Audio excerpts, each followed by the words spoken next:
Hey, soccer fans, and welcome back to another episode of the Sons of a Pitch, an American soccer podcast.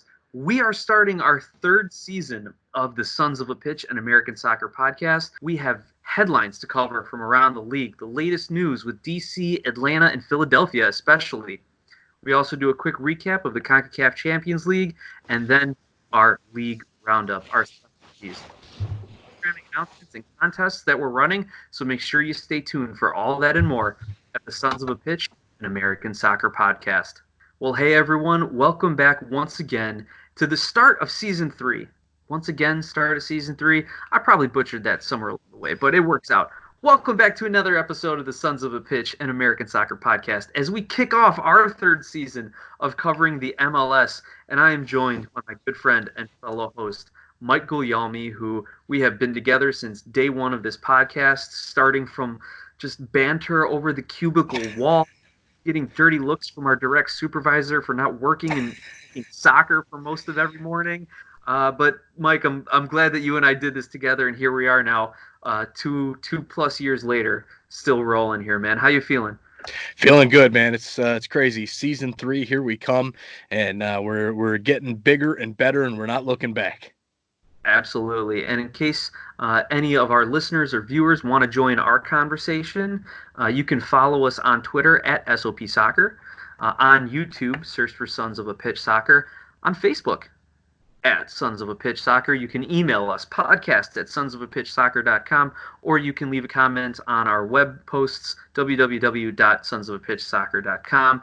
A bunch of different ways to get a hold of us, and we really want to thank everyone who has already subscribed on YouTube or followed us. So we want to give special recognition to Pancho Rodriguez, thank you. And we had a great conversation that we're going to get into on the show a little bit, talking about Liga MX.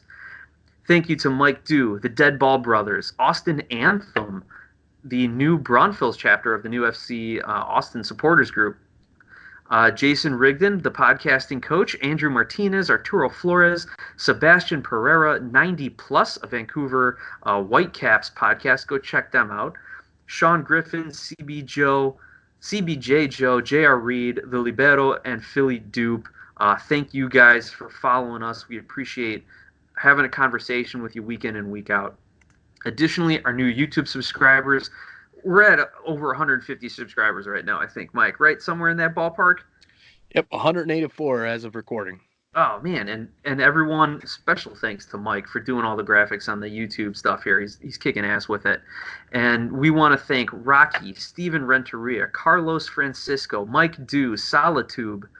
We want to thank Jamal Smith, Max Garla, sorry for butchering that, Max, Rich Woodhouse, as well as Smoky Donuts, Richard Munoz, and everyone else who has added comments and talked about their teams on our preview videos. So thanks to everyone for doing that. We really appreciate the conversation, and we really appreciate you guys taking the time to follow, subscribe, and listen to the videos.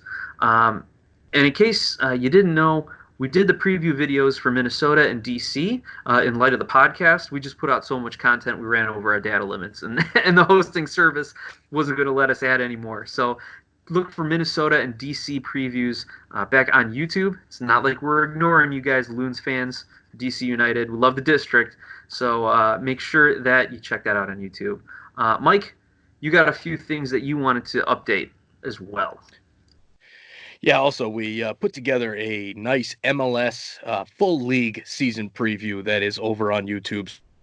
So make sure to check that out. It's about 30 minutes. We predict all of the award winners, what our playoff picks will be, who we think will win the MLS Cup, US Open Cup, Canadian Championship, Supporter Shield, all that kind of stuff. Talk a little bit about the shift from Liga MX to MLS, which we'll talk a little bit more on in this episode. So make sure and go check that out as well. We do have YouTube sponsorships available. So we do have great sponsors for the podcast side, but now as we are growing our YouTube business, we would like to offer, some sponsorships on the YouTube side of things. So if you're interested, please reach out to us and we will talk some business. Also, as far as YouTube subscribers, thank you everybody who has subscribed. It has been just fun and crazy so far. And as far as the promotion for the $250 Visa gift card, because that was upped over the weekend to try and get that final push. It was a bit. I think I was a little too excited there with the time limit on that, And who and could blame you, Mike? we didn't Good reach things it. are happening.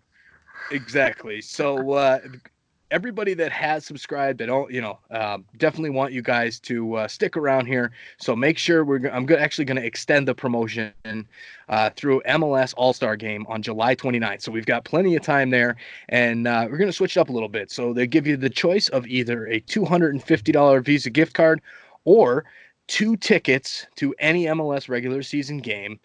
No airfare included. I will not fly you anywhere, but I will send you the tickets. And then also 2 Sons of a Pitch soccer t-shirts to wear at that game. So it's your choice of either the game and the t-shirts or the $250 gift card. And that is for 1 social media follower. Same rules as before. Make sure you subscribe. Make sure you follow us on Twitter, Facebook, Instagram, however you do your social media. And 1 social media follower will be selected to win that prize. So tell your friends. That's if we get tell your 1,000 enemies, subscribers make sure they subscribe at all. by the break, right? Exactly. 1,000 subscribers by the MLS All-Star Game. And then we will draw that random follower. So with that being said, let's talk a little bit about Liga MX. Nick, you said you had a great conversation that you want to talk about. Yeah, absolutely. It's one of our new followers, one of our new subscribers, Pancho Rodriguez. Follow him along for his soccer takes at PanchoRod17 on Twitter. We had a great conversation over direct message, and I hope he doesn't mind me sharing this a little bit, but he's a new fan to the MLS. He used to follow Liga MX quite a bit. And I asked him, why all of a sudden are you jumping on the MLS bandwagon? What makes it so appealing to you now that you used to follow Liga MX a lot? And he said, I like the American leagues, I like the NBA, MLB, NFL, and the MLS has that appeal. It's got all these cool, and I'm of course adding some of my own thoughts into his words. But he said like the MLS, it's soccer, but it's got all the cool stuff that these other American leagues have as well. And it's something that I appreciated because I know we've talked about it on our podcast in the past. Why would international soccer players leave Mexico, Argentina, some of the top leagues in Europe to come play in MLS for a pay cut? Well, here's the reason why. And we have a fan now saying this is what's drawing him to the game, is that there's cool things that the MLS does that these other leagues can't. You have all the American promotional and excitement that goes into the NFL and the NBA, the marketing. Like we talked about it with Chicago. Right.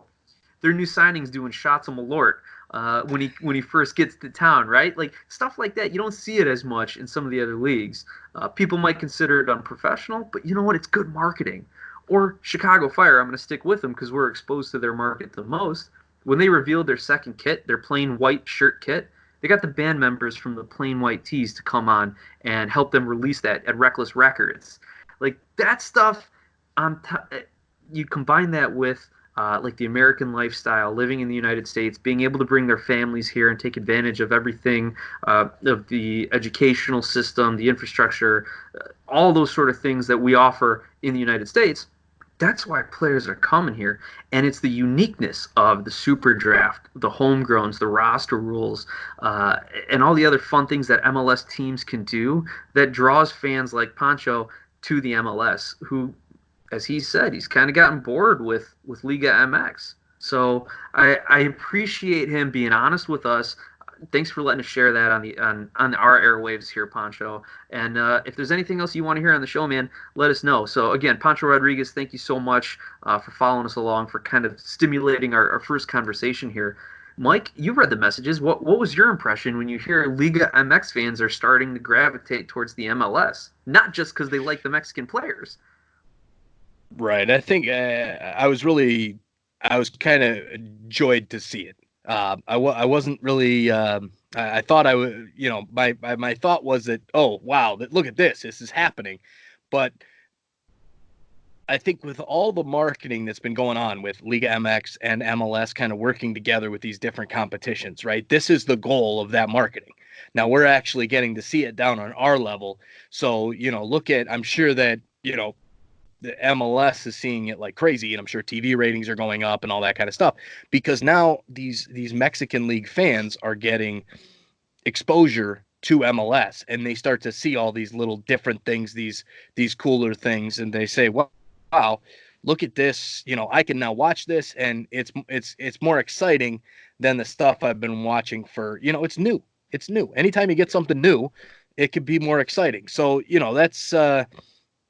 that's pretty much my thoughts from it. I'm excited that we've got a fan that's come over and is really excited about MLS, because that's me, man. I'm excited about MLS all the damn time.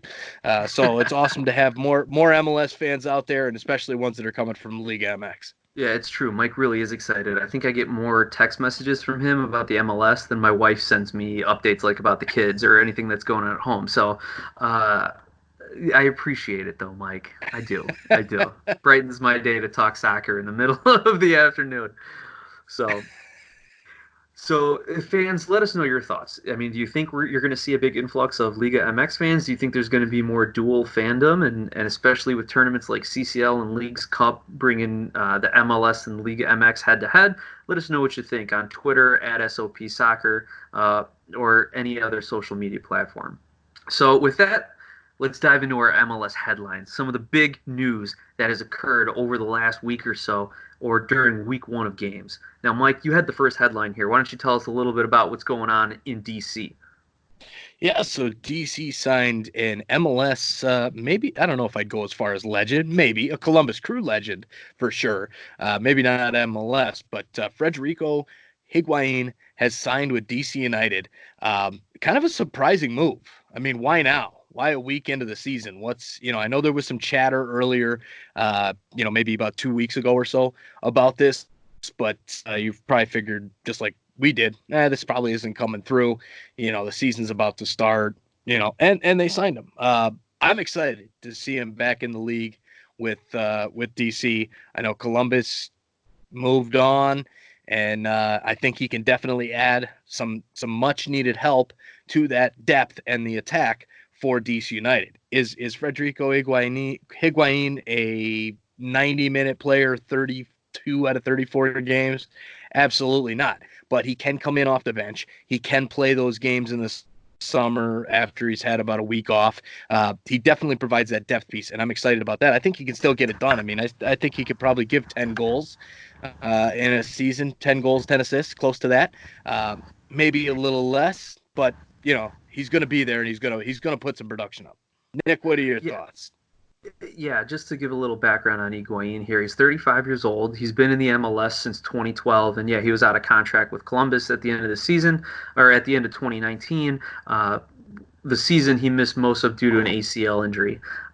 So he probably is not there to provide meaningful minutes or production for DC. He's a depth piece. Like you said, Mike, he's a guy who can help you get through that summer grind, doesn't need much coaching up, knows the league, knows the travel, knows the opposition, a locker room guy, a leader if you need it, especially with Paul Ariola's injury, his ACL injury, ruling him out for the rest of the season. Higuain's going to be able to at least help stabilize DCU's midfield a bit. What's interesting to note about this is he didn't just sign a playing contract. He is also going to be a player development coach. And I think that's really where the value is. They can still use him a little bit on the field, but a guy with, 7 years MLS experience and productive MLS experience. I don't know if he joined the 50-50 club, but I feel like he did. 50 goals, 50 assists. I'll have to check a list on that, Mike. But yep, there it is. The article I'm reading. Next paragraph, Nick. Open your eyes. He has 55 goals and 63 assists, one of 21 MLS players to break the 50-50 mark. So the guy's a legend in the league. He is going to do a lot for their player development. He's going to do a lot for the few minutes that he can get per game. And bringing him in on the player development side, snatching him up, bringing him into the organization before Columbus did, it's a great move by DC, I think.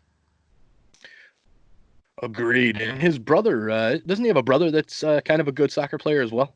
Wouldn't surprise me. I haven't reached out to his family history all that much, but Another good move by DC United. If they know his brother's an excellent player and you get him in the development side, then yeah, maybe he brings him over and signs a contract with him. That Lots was of funny. That was angles that DC's one of the playing here. right. They one of the things I was looking at said, oh, maybe they're trying to sign Gonzalo Higuain from Juventus or whatever club he's at now over in Europe, and I'm like, yeah, not happening. But the guy's got pedigree, right, in MLS for himself, and he's got his brother. So I mean, there's definitely there's connections there, and you never know how those connections can work, especially in the future with player development. So good move for DC. You mentioned that Areola injury with the ACL injury. Another ACL happened on Saturday night in one of the most exciting games to watch. Atlanta United's star, most important player, MVP candidate, Golden Boot candidate, Josef Martinez goes down with a torn ACL. Nick, that is devastating news for Atlanta, uh, especially because the only striker they have on the depth chart behind them is Adam John, the guy they just signed Yeah. from Columbus, a USL type guy, not not a number one striker. It's not going to work. So they have got to get a replacement and a replacement quick. Uh, Joseph's a tough guy. I mean, if you guys saw it or didn't see it, he got injured, and then he went off the field. He was grimacing in pain. Went off the field and got back on. He came back out and played a little bit longer until he finally just dropped and said, I can't do it. I know we talked about him last season when he got hurt at the end of the season. He was supposed to be out for a while, and he was only out for a couple weeks. He's a tough dude, and to see him out like that, it doesn't bode well for Atlanta. I don't know what the timetables are. Nick, do you have any updates on kind of what they're talking time wise for this injury? So I haven't read anything officially from Atlanta United, but just knowing about ACL injuries in the sports world and going through one myself, granted I'm no MLS level player, and when I tore my ACL playing rec league law school soccer, I of course was nowhere near the fitness and the shape those guys were in. But it took my recovery just to get back to like a rec league level, about 5 or 6 months, where my therapist and my surgeon said, okay, you're good, no brace, no holds back. So that's just rec league, dude. For Right. Josef Martinez, granted, he is more fit and is playing at the highest level and has the best medical attention, but still, it's the rehab you got to go through. When they are operating, they're cutting through muscle. You could see in my legs about a half inch to 3/4 of an inch muscle difference when I got out of Mm. the operating room between my operated knee and my good knee. or Jeez. the muscles in my hamstring and quads. So like there's a significant muscle reduction because you're just laying up for a week doing about nothing. So Hmm. those are the types of things he's got to overcome physically, and then mentally he's got to be able to refocus and say, look, my knee is healed. I'm 100% physically. Let me go out and play the way I used to play. I imagine he's going to have that mental aspect down. Knowing what I know about Josef Martinez and everything that Right. you hear about his upbringing and his family and how he made it to the MLS, rising through the ranks of Venezuela's soccer teams and international scouting. So I, I I doubt you'll see him back this year, though. Just knowing timetables and Areola, they said he's out for the year. Maybe he comes back at the end of the season if they're going to make a playoff run, just because his injury occurred in the summer. Um, so the fact that it happened to Martinez in week one puts him back a few weeks. I doubt you'll see him. And you know what? If Atlanta is, still in the top 3 or 4, do you bring him back to try and make a run, or do you think you can do it? If they're sixth and seventh, why rush him back? If they're out of the playoffs, why rush him back? So you got to look long term if you're Atlanta at the business side of it. If you do end up trying to sell him for 15, 17, 20 million, if a team will pay it, or if you're going to keep this guy through his 5-year contract that he got a year ago before last season, I think. Um, you got to make sure you don't rush him back. Now you talked about depth though. You're right. Here are the other players that are on their roster: Lagos Kunga and Adam John. Lagos Kunga loaned out. Adam John, the only one there in Atlanta. John Gallagher, also a forward, Okay. loaned out. Andrew Carlton, a forward, but loaned out. So I'd imagine those loan deals have some sort of recall clause. At least I would hope so. So I I look at would think John so. Gallagher, who's playing out in Scotland in Aberdeen. They're right Hmm. now they're sitting fourth in the Premiership, so he's probably getting some good minutes in Scotland. Bring him back, see what he can do for Atlanta if they can swing it. Otherwise, got to go to the transfer market. Got to go to the free agents. Man, yeah, it's gonna be interesting to see how they deal with that. I mean, I think Atlanta has enough talent that they can make it work and be able to get probably at least a home playoff game while while they've got these injuries. But I don't know, man. When you lose that most important player, that number one guy, that's not ideal. So I'm I'm hoping for the best with Josef. I think you're right. You're spot on when you're talking about this guy will be back. He's not going to have much trouble getting over the like mental aspect of it or anything like that. I think it's strictly just the physical. Because look at last year towards the end of the season when everybody was saying he's out till minimum the playoffs. We we thought, okay, he's there, and then the before the season was even over, it was a couple weeks later he was back out there. So I think he's tough enough to make sure he'll get back out there. I just my only concern is how do they deal in the short term. I don't think that they're going to sell him. He signed that big deal, that long extension. He wants to be in Atlanta. Atlanta wants him. He's a hell of a fighter. So I think it's just kind of that long term vision of what do we do for his health. You don't want to rush him back too soon, and then you Right. lose him to another injury that could be more serious, and then he's never the same player he was. So, but it's definitely scary from an Atlanta point of view. You hate to see that, man. Opening week, you hate to see a guy go down with an injury like Right. that. That's gonna ruin his season. You hurt your hammy or something. You're out for a couple weeks, no big deal. But something like that could alter the career of a player. Never like to see it.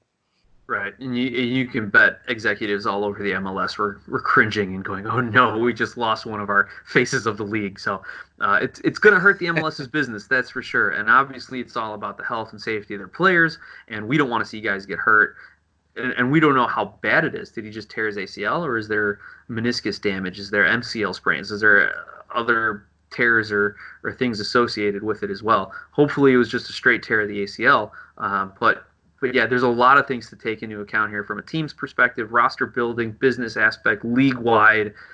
A lot was all riding on the knee of one guy that game. So that's kind of the long and the short of it, on my opinion, Yeah. Mike. Yep, for sure. Now let's talk a little bit about Philadelphia Union and Alejandro Bedoya.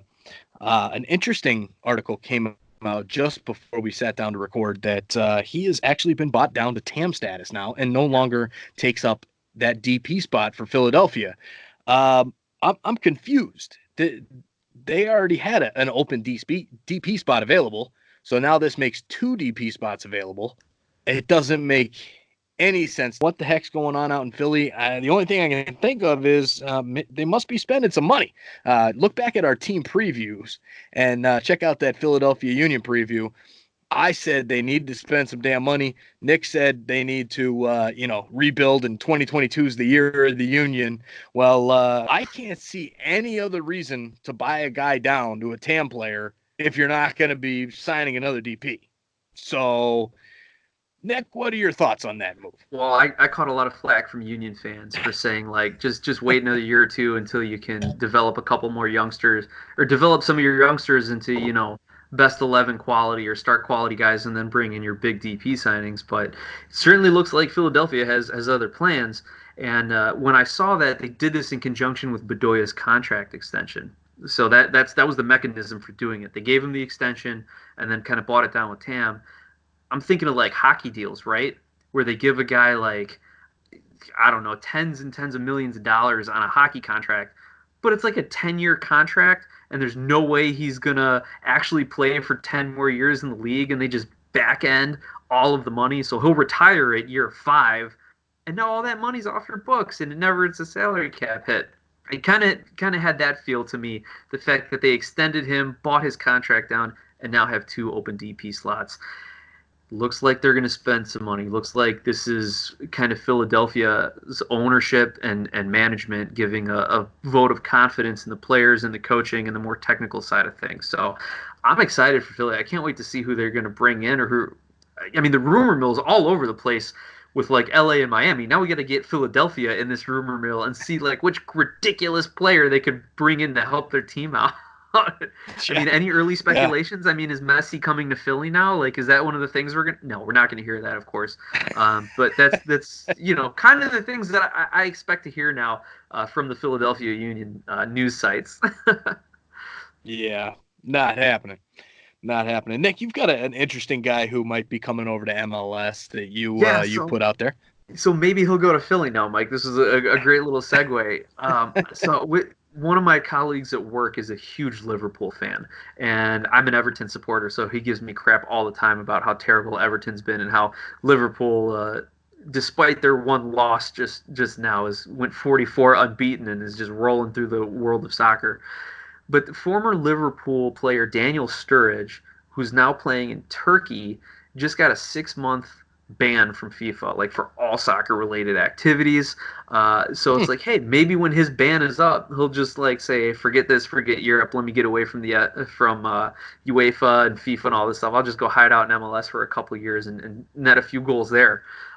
So look to see if Sturridge's name starts to get thrown around, in about 4 or 5 months. When his ban is approaching to be over. And, guys from the Turkish league aren't unheard of to come over to other similarly situated leagues in the world hierarchy, like the MLS, or like guys going to the English Championship, or some of the other more mainland European clubs like in Belgium or Norway, Denmark, something like that. So even U.S. international Taj Boyd, I think, was playing over in Turkey still. So They put guys out. I'm not a huge fan of the Turkish league myself, but you never know now. Daniel Sturridge, once he gets over his 6-month ban, might end up in Philly or the MLS, depending on who needs goal scorers. You heard it here first, right? Here's the funny thing, though. You know why he got banned, Mike? So there were odds setters or odds makers putting odds out on which team he's going to get transferred to, and so he was actually feeding what his negotiations to his brother or half brother or someone like that, and the guy found out that he was feeding his relative this info to bet on it. Oh my God. Funny thing was his relative bet on the wrong team. Like, he didn't even win the bet. Like, that's what makes it so funny. Again, this is all secondhand knowledge from my European crazed soccer coworkers. So, if that's wrong, I'll blame him for it. But again, Daniel Sturridge, a guy who could end up in the MLS sooner rather than later. Hey, all right. Well, enough of that European talk, but let's talk a little bit of CONCACAF Champions League and recap this first round. It's advanced scouting, Mike. Advanced scouting. That's what I'm doing here. All right. All right. There you go. CONCACAF Champions League. Let's recap the second legs that have gone down fairly quickly. Atlanta United gets past Motagua, as we all expected, with a 3-0 drubbing in their home leg in Kennesaw State University football field. Pity Martinez with 2 goals. And I believe that was the night we actually recorded our MLS season preview video on YouTube. So if you haven't watched that yet, go check it out. He's my pick for MLS MVP this year. And he scored 2 goals that same night. I didn't know that when I made that pick, by the way. Anyways, moving along, New York City beats don't hurt San your back Carlos. there, Mike. Don't pat it too hard. San Carlos 1-0. This one puts them through to get to the next round after their 5-3 victory down in San Carlos. I think the only thing that needs to be talked about from this game is the crowd that was there at Red Bull Arena. That was really weird watching a team, New York City, play in Red Bull Arena as the home team. It blew my mind, Nick. What are your thoughts from that game? Look, it's not something we're not used to, right? I mean, we saw it last postseason, that they were playing games outside of Yankee Stadium just because the Yankees were in the baseball playoffs or potentially. So that doesn't bother me as much. And we even saw it in the last game, Atlanta playing at Kennesaw State, not at the No, Benz. I get that, but they were playing at another baseball stadium, not at their rival's stadium. That's like Okay. Toronto FC playing at Stade Saputo for a home game. Like what? Well, think of it this way, Mike. At least you couldn't complain about the tiny NYCFC field for once. So let's just leave it at that. But it was great to see NYC just get the result. They got 6 goals in the 2 games. They look like a team that came ready to play for the CONCACAF Champions League. I have high hopes for them throughout the MLS season and even throughout CONCACAF Champions League.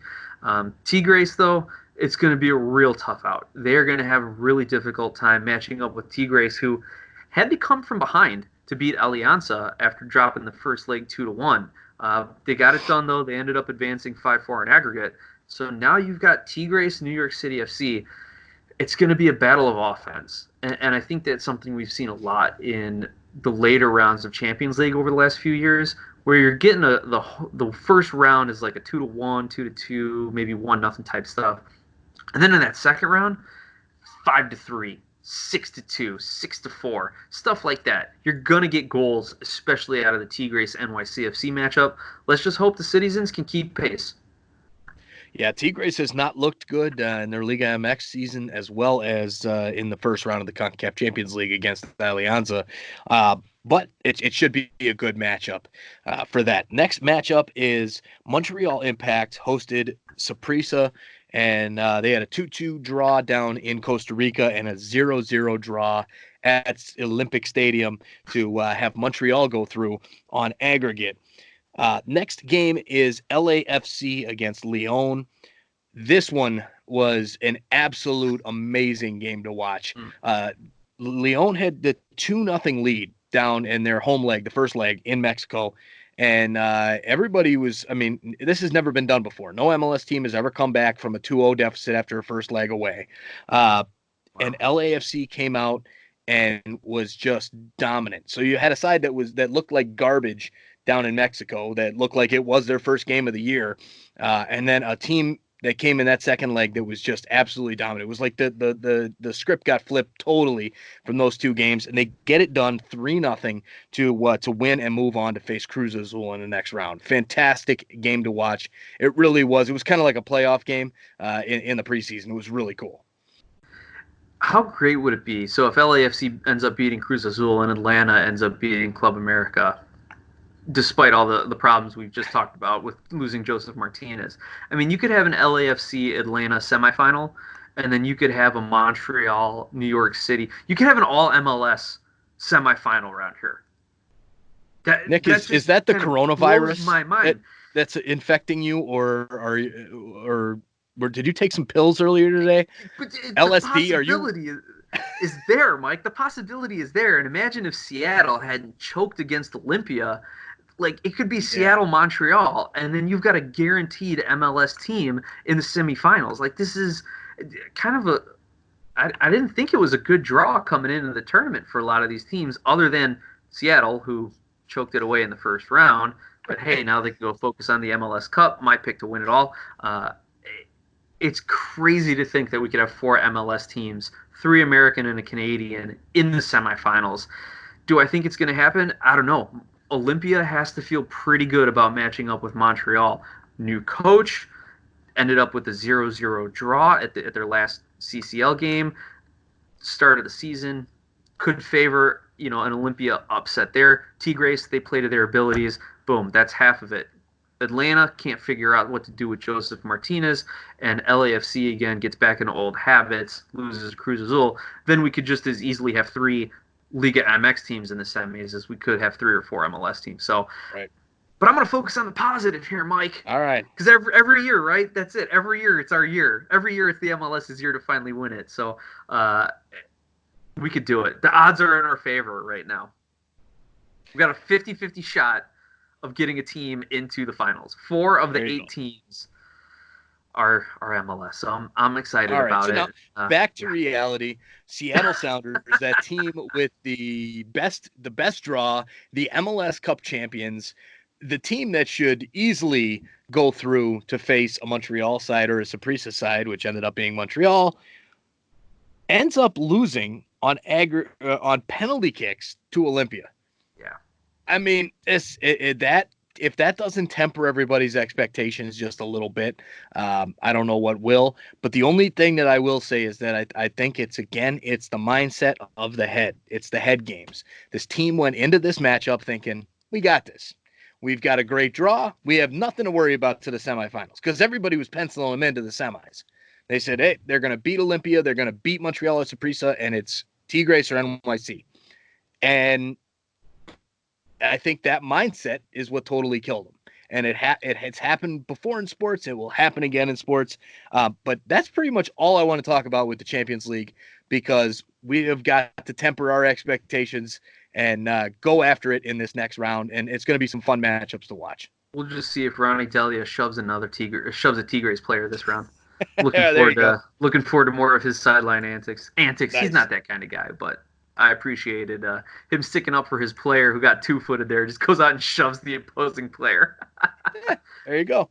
Worth the yellow card every time. So with that, fans, we're going to take a quick break and hear from our sponsors, and then we're going to jump back with our MLS Week 1 League Roundup, letting you know all the scores and some of the great things that we noticed in our games. So stay tuned. All right, well, welcome back, and once again, thank you to our sponsors, Donovan Food Brokerage and Nice Premium Iceland Spring Water, for letting us do what we do best, and that's talk soccer here. If anyone is out there interested in picking us up as a sponsor or sponsoring us, whatever the grammatically correct way to say it is, we do have sponsorships available for both our podcast and especially our YouTube channel. That has now grown by leaps and bounds to almost 200 subscribers. So thank you for that. And allowing us the platform and the opportunity to grow the conversation of American soccer. But enough puffery here. Let's get back into why we started this podcast, Mike, because we just love to talk about the MLS. And that's what the second half of this show is. All the updates, all the scores, all the action from MLS Week 1. Now, I want to start with some of the goals. And these are three things that just stood out to me before we get into the game breakdowns. Maxi Urruti is a player who I have grown to really like to watch. Maybe he's not going to start 34 games or play 90 for 30 plus anymore. Maybe he is not going to be best 11 quality, but he still has those moments of brilliance. And his goal in Montreal's game is just a thing of beauty, and I wanted to recognize it. Not to mention Alanis's goal, the new San Jose DP. The angle that he struck that from. Oh, sorry, Mike. Am I bringing up some bad memories at the TFC game? You gotta admit that was a pretty goal. Oh, it's a gorgeous free kick. Gorgeous. Yeah, and we saw the buzz on Twitter was, why don't more players shoot from those narrow angles? And it's funny, you see it a lot when they kind of lob in a lazy cross, but put just enough bend on it where it's going to find that far post even if no one gets their head on it. But this was a blast. He drilled it in from 25 yards out maybe, something and just right into the side netting. Beautiful goal by Alanis. And then, of course, it wouldn't be a goal celebration without Carlos Vela chipping Miami's keeper, Luis Robles, there in their first game ever. The defense collapsed. Robles came out to cut the angle down, and Vela just hang on, let me just float this right over the top. All three goals, spectacular. Go out and find them. Sorry, Mike, that one of them robbed your TFC squad there from 2 extra points, but it was a beautiful goal, and that's what we want from our DPs. The best players playing their best soccer. So with that, Mike, we can get into kind of the schedule of this week. So it looks like, one of the first games that we had, the opening game, DC United hosting the Colorado Rapids. And Colorado walks away with a 2-1 victory, picking up right where they left off last season, huh, Mike? Yeah, another victory for Colorado under Robin Fraser. This one was a complete snore fest for the first 45 minutes. There was nothing going on in this game, and then the second half was a great game of soccer. Russell Canals got on the board first for DC United in the 60th minute, and then Kai Kamara with a beautiful cross from Jack Price. He ties the game up, and then in stoppage time, um, Jonathan Lewis, who we had talked about kind of in that fight with Sam Nicholson to get that starting position there. And Nicholson got the start, and Jonathan Lewis buried the game winner in stoppage time to give Colorado a victory on the road, which was really a great result for them. However, I was a little bit upset because in my picks and predictions, I had picked a draw in this game, and it was looking really good until that last second when that draw went bye-bye and Colorado got the victory. So for all the Colorado fans out there, I'm very happy that you got an awesome stoppage time victory, but I'm kind of upset that it messed up my first pick. But Well, overall, great game. you were an offside call away from getting a draw, Mike. Edson Flores, the new DP from Peru on DC, was like half a step offside. Otherwise, it very well could have ended in a 2-2 draw. You're right with the Snorfest in the first half. I even tweeted out my quick takes, halftime takes. One of them was Kai Kamara looks slow. But then, of Yeah. course, midway through the second half, he finds the back of the net, as he does. So, proving me wrong, proving everyone else wrong, and just continuing to add more goals to his resume. I think he's fifth all time, maybe on the MLS list. He's top 10 all time MLS list, and he's maybe one of two active players that are in the top 10 or something like that. Obviously, Wondolowski might be the other one, Right. but Kai Kamara knows how to find the net. That's for sure. He sure does. Next game, Montreal beating New England 2-1. Mike, what were your takeaways from this? And frankly, did you expect more out of a Bruce Arena New England squad? I did. I really did. In my picks and predictions, I actually had them as my best bet because they were in, as an underdog on the road. They had the best odds and kind of a best bet, in my opinion, is something that you can make a good payout on. But also, it's not, just a straight up underdog pick. It could be a favorite. And in my eyes, New England was that favorite. Montreal coming off the two games in CCL. They got a week off or a week and a half off before the next round of CCL. But I definitely was expecting New England to come out with a little bit more. And they did in the first half. The first probably 20, 30 minutes, it was all New England. And New England got on the board first through Teal Bunbury in the 13th minute. A great cross from Pania off a corner kick. And then Montreal took over. And from that moment forward, it was all Montreal. Romel Kyoto in the 37th minute, and then that beauty that you were talking about with Maxi Urruti in the 80th minute. Just a gorgeous goal. Kind of just a little quick volley, half volley from the top of the box to beat Matt Turner, who I was like, what the hell is this guy doing? Why is he that far out when the guy has the ball at the top of the box? But I'm not a goalie. I'm not a coach. I just sit and watch the games, and but overall, good performance from Montreal.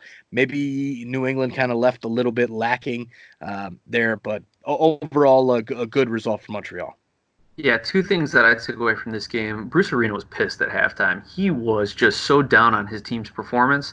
Considering they were 1-1 at the half as the away team in the season opener, I'm like, dude, lay up a little bit. But he has, clearly, he's got high expectations for this New England team, especially on the heels of kind of rejuvenating them last season and making a run at the playoffs. He has high expectations, and they did not meet them that game. The other thing I got to point out, the Montreal banner that was unfurled stating that our maple syrup is better than yours. So not only is there a challenge on the field, but apparently one of the top economic products over there is also getting some play in the maple syrup wars. Can we coin that? The syrup wars? Is that something? Hey fans, Montreal, New England, send us some syrup and we'll taste it and we'll do a test here on the show. Reach out to us, podcast at sonsofapitchsoccer.com. And we'll do a definitive taste testing here to figure it out. Moving on to the next game, Houston, LA play to a 1-1 draw in Houston. Galaxy's bright new shining Chicharito, the new face of the league, the one who's going to draw all the new Mexican fans to the MLS, who's going to set goal scoring records and be the MVP, and Galaxy's going to take home a treble or a double or something. They play to a 1-1 draw at Houston. Your takeaways from this game, Mike? A couple things. One, a draw on the road is never a bad thing. So, for all that, yeah, Houston's not on many people's list to light the league on fire this year, but a draw on the road is a decent result. However, with Chicharito, he was invincible. This guy was nowhere to be found on the field. And surprisingly, as the captain You of the mean team, invisible? I think you said invincible. He's invisible. he was that bad. It was invincible. Oh, okay, okay. Sure, I'll buy Yeah. it. Okay, go ahead. Yeah. So, I mean, it was horrible. I mean, he did nothing the entire day. So I was really surprised with his performance, especially with the armband.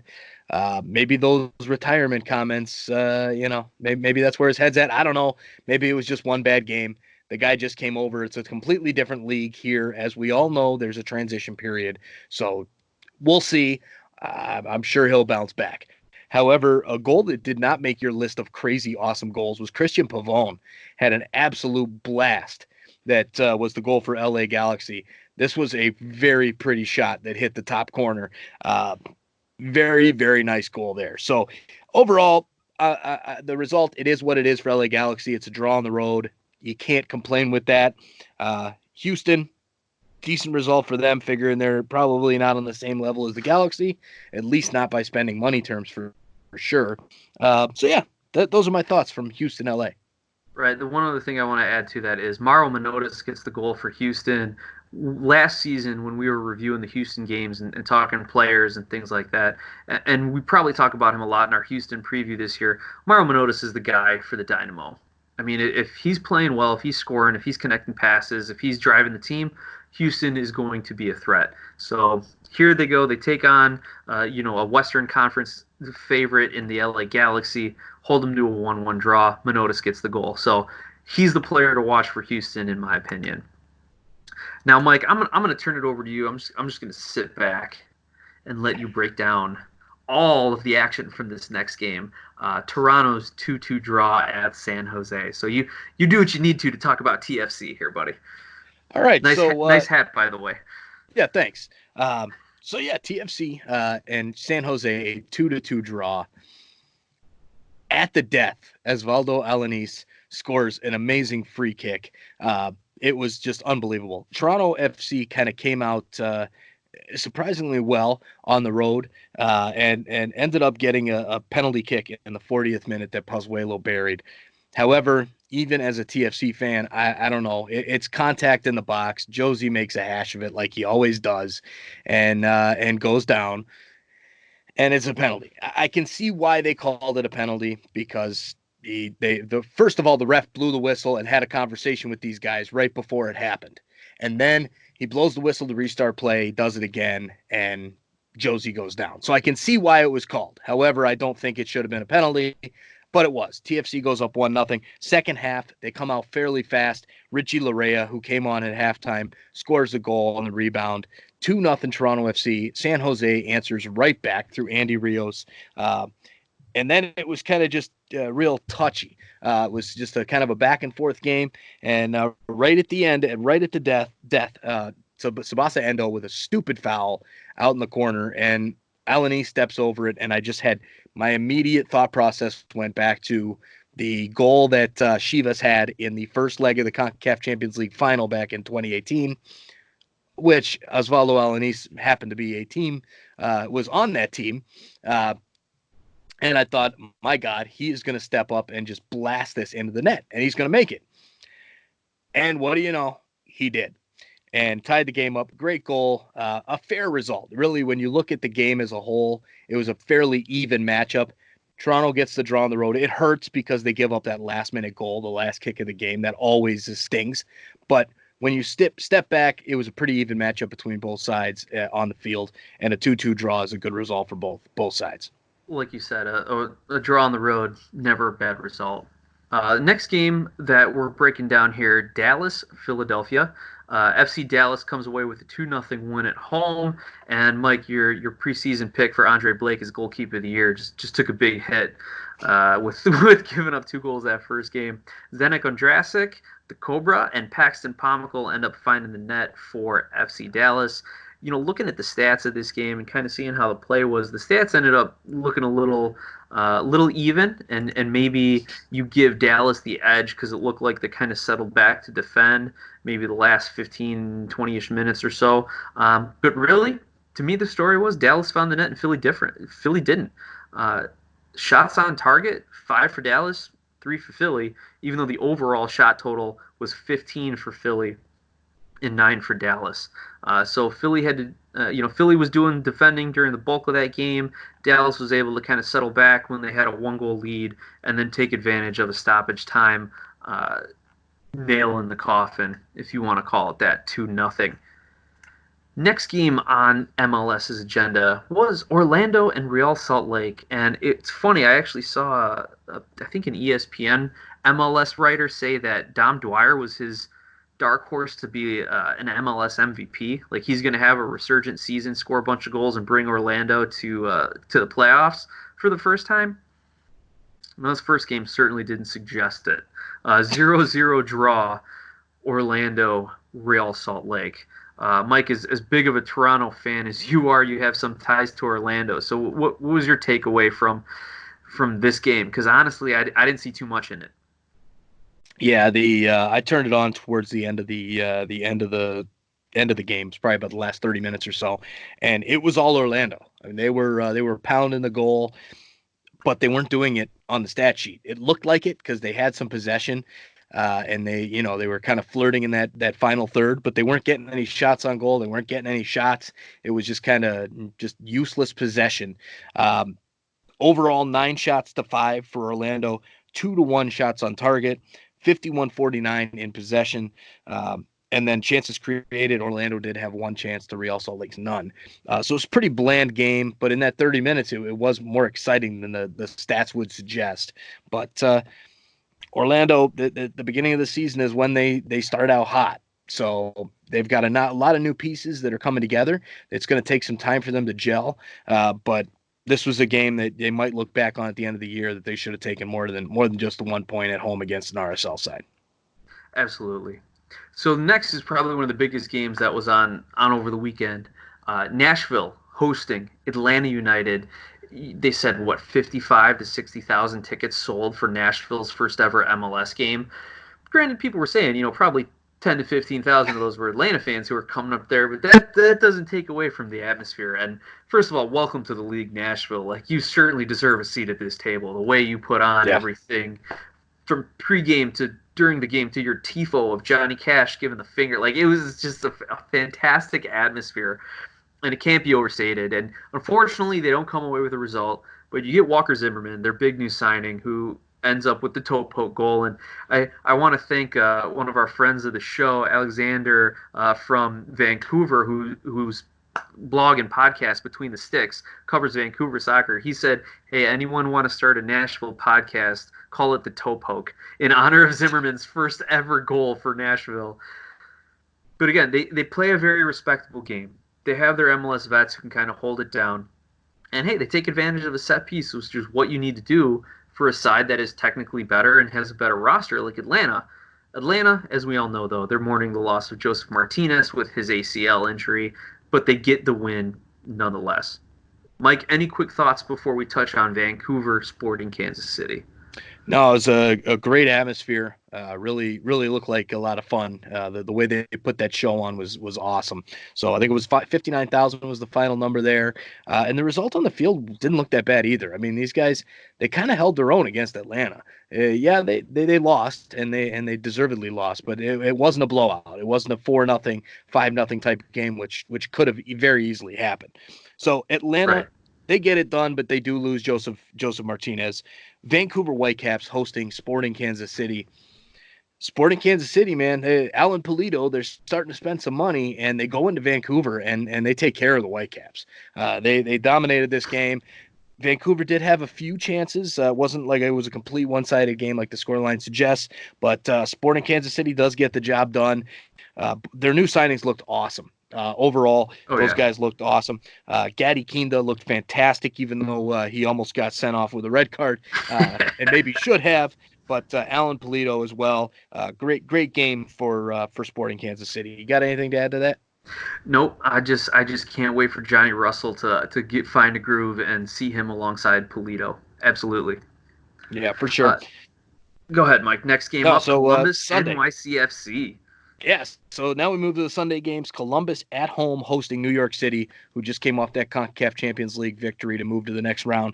And Columbus, who is making moves. They made a lot of good offseason moves. They're expected to do extremely well by many people this season. They get the job done. A 1-0 victory over New York City. Lucas Zelarayan, their big new signing from Tigres, gets the goal for that victory. However, they were up a man since like the fourth minute of the game. So they played the entire match 11-10 against a side that just played 3 nights before. So the fact that they only scored one might be a little bit concerning, but nonetheless, 3 points is there. Yeah, that was kind of the story of the game was the red card to Maxime Chanot in the third minute. Uh, by rule, and this is what a lot of people are saying, like by rule, it was the correct call. But nobody wants to see a red card. And it was a denial of obvious goal scoring opportunity, a dog. So it looks like he just clipped his heel. Was it intentional? Wasn't it? I don't know. But he fouled him, and he had a clear path to the goal, denied him the opportunity. Red card by the rule book, by the letter of the law, was appropriately awarded. And the little trivia here is the third fastest red card in an MLS game, and the earliest red card ever in a season opener. So tough break for NYCFC. They got to recover and move on. Bad luck. Just chalk it up to that. Yeah. Now, the next New York team is New York Red Bulls hosted FC Cincinnati. In my picks and prediction, this was my guarantee of the week, the Red Bulls to win over Cincinnati, and they did 3-2. Duncan and Kaku with the first 2 goals for New York to take the 2-0 lead. Alan Cruz gets one back for Cincinnati. Then Danny Royer in the 70th minute made it 3-1. And then Jurgen Locadia, who came on as a substitute, their new big signing from Brighton Hove and Albion, scored a goal in the 83rd minute. Beautiful, nice shot that the goalkeeper almost had for the Red Bulls. And then ends up he gets the rebound and puts it right home.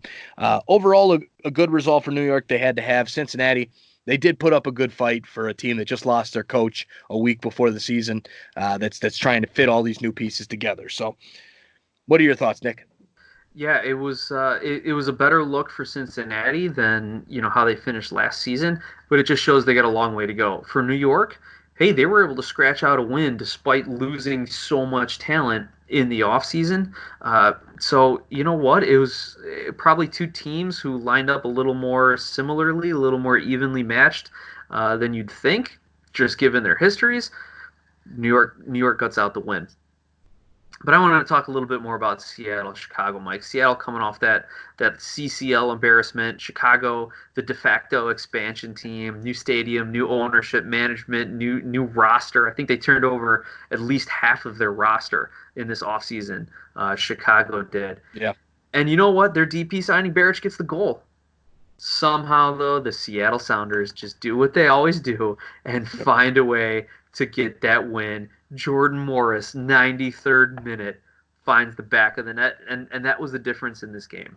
Seattle, like you said, I think you tweeted it out, definitely CCL hangover, looked like they had some heavy legs, but in the end, they do just enough to get 3 points. Yeah, and I was thinking more of an MLS Cup hangover. I mean, this team it was ugly out there. I really thought Chicago was going to pull this one off, especially once they took the lead in the beginning of the second half through Barrich, their new signing.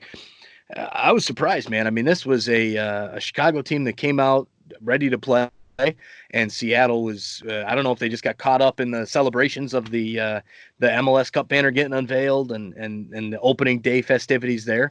But man, it was rough, and the fact that they came back and won kind of tells you a little bit about Seattle, right? They can have a rough day and still pull out a result, which they've done for so many years now.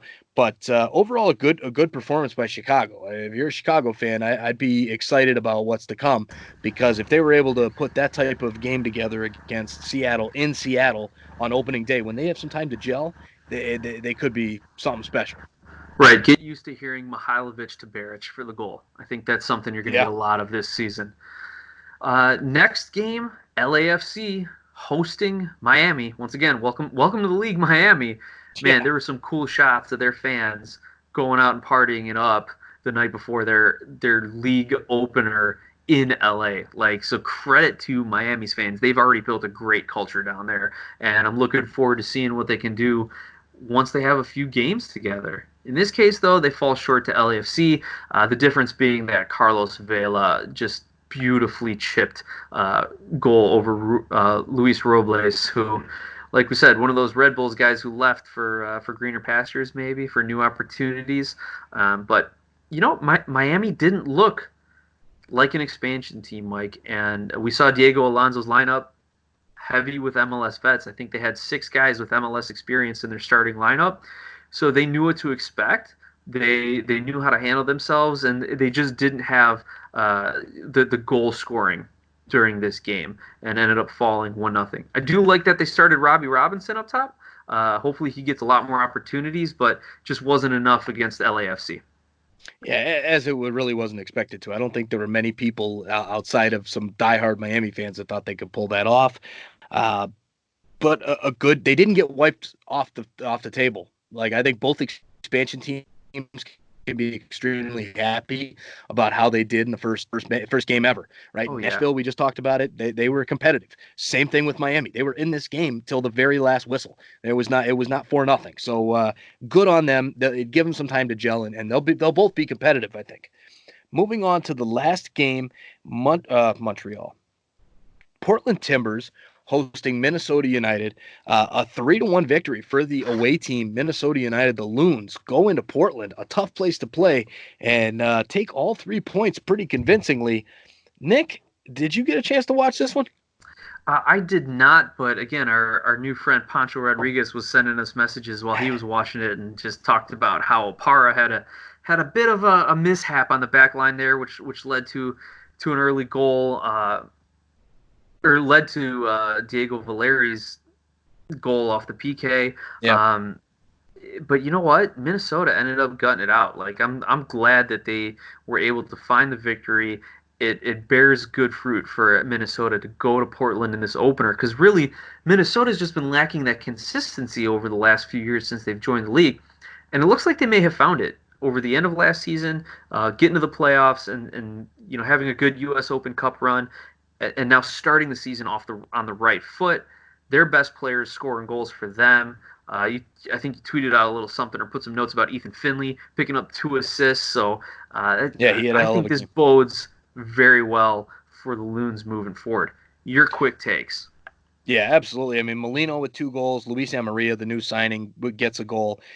It was a pretty tight game for the first probably 65 minutes, and then Minnesota just took over. They scored through Amarilla on a quick counter, and then it was Molino on a great goal, and that was it. It was done and dusted there. But great result from Minnesota. Portland will bounce back. I think they've got Nashville coming in next week. So overall, great fun weekend of opening weekend. MLS is back. I'm excited about it. Make sure to check out next week's picks and predictions video. That'll be up early in the week. And thanks for subscribing to YouTube and listening to our podcast sponsors. We appreciate you letting us do what we do. And hope everybody has a great week leading up to a beautiful week 2 of MLS is back.